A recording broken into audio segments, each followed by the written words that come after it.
जय हिंद फ्रेंड्स।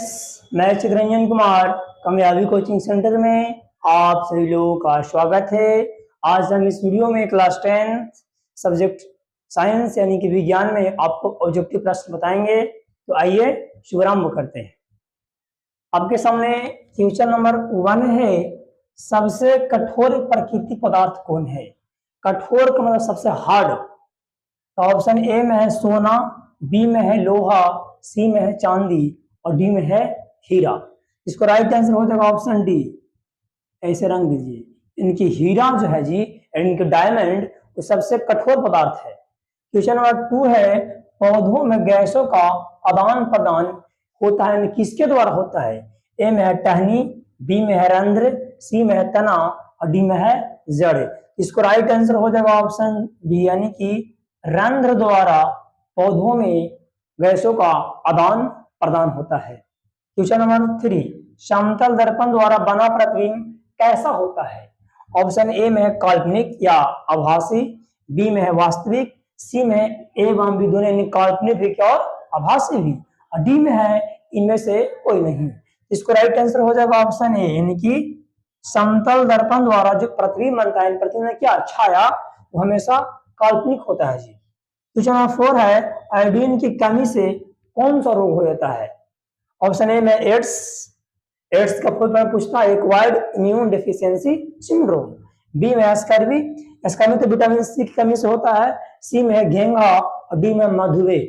इसको right answer हो जाएगा ऑप्शन सी यानी कि ऑप्शन सी सही हो जाएगा यानी कि आयोडीन की कमी से घेंघा रोग हो जाता है।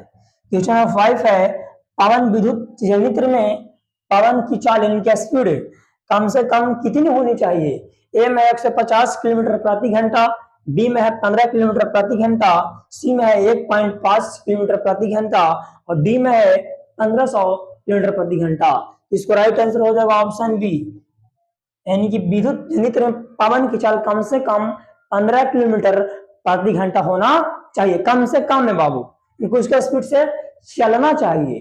क्वेश्चन नंबर 6 है, लड़की में कौन सा गुणसूत्र पाया जाता है? गुणसूत्र कहिए या क्रोमोसोम कहिए, दोनों का मतलब एक ही होता है। तो ऑप्शन ए में है एक्स वाई, ये तो लड़का में पाया जाता है जी, ये होवे ना करता कोई कि बी में एक्स एक्स एक्स, सी में एक्स एक्स, डी में एक्स वाई एक्स। इसको राइट आंसर हो जाएगा ऑप्शन सी यानी कि लड़की में जो है एक्स एक्स क्रोमोसोम गुणसूत्र पाया। पूछता है मनुष्य में कितना जोड़ी क्रोमोसोम होता है? 23 जोड़ी। संख्या पूछेगा तो 46। क्वेश्चन नंबर 7 है, लेंस के मुख्य फोकस में कितनी होती है? ऑप्शन ए में 1, बी में 2, सी में 3 और डी में 4। इसको राइट आंसर हो जाएगा ऑप्शन बी यानी कि लेंस में जो फोकस फोकस f1 एवं f2 होता है जी।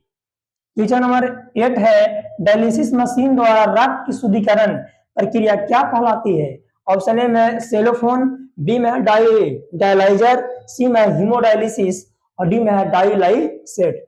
इसका राइट आंसर हो जाएगा ऑप्शन सी यानी कि हीमोडायलिसिस। ऑप्शन सी हो जाएगा सही, हीमोडायलिसिस। क्वेश्चन नंबर 9 है, ग्लूकोज में कार्बन कितने अणु होते हैं? ऑप्शन ए में 3, बी में 4, सी में 5 और डी में 6। तो याद में आपको ग्लूकोज के सूत्र क्या होता है? C6H12O6। देखिए तो इसमें कार्बन कितना था? कार्बन के 6 है, ऑप्शन डी हो जाएगा सही यानी ग्लूकोज में कार्बन के 6 अणु होता है जी। हाइड्रोजन तो 12 हो जाएगा, ऑक्सीजन तो 6 हो जाएगा। क्वेश्चन नंबर 12 है, हीलियम कैसा तत्व है? ए में निष्क्रिय, बी में उदासीन, सी में विक्रियाशील, डी में इनमें से कोई नहीं। इसको राइट आंसर हो जाएगा ऑप्शन ए यानी कि जो हीलियम है वो निष्क्रिय तत्व है जी। क्वेश्चन नंबर 11 है, गुर्दे में उत्पादित मूत्र अस्थायी रूप से किसमें संग्रहित मतलब होता है जमा, कहाँ जमा रहता है? तो ए में है मूत्रमार्ग, बी में है मूत्राशय, सी में है विक्राणु और डी में है मूत्रवाहिनी। इसको राइट आंसर हो जाएगा ऑप्शन बी यानी कि मूत्राशय में जमा रहता है जी। क्वेश्चन नंबर 12 है, लास्ट क्वेश्चन है, शुद्ध जल इनको वाटर, शुद्ध जल का पीएच मान कितना होता है? ऑप्शन ए में है 6, बी में है 5, सी में है 7, डी में है 8। इसको राइट आंसर हो जाएगा ऑप्शन सी यानी कि शुद्ध जल का पीएच मान 7 होता है। हम उम्मीद है जो भी आपको बताया गया प्रश्न अच्छे समझ में आया होगा। फिर आपसे बहुत जल्द मिलेंगे नेक्स्ट वीडियो में, तब तक आप अपना ख्याल रखें। धन्यवाद।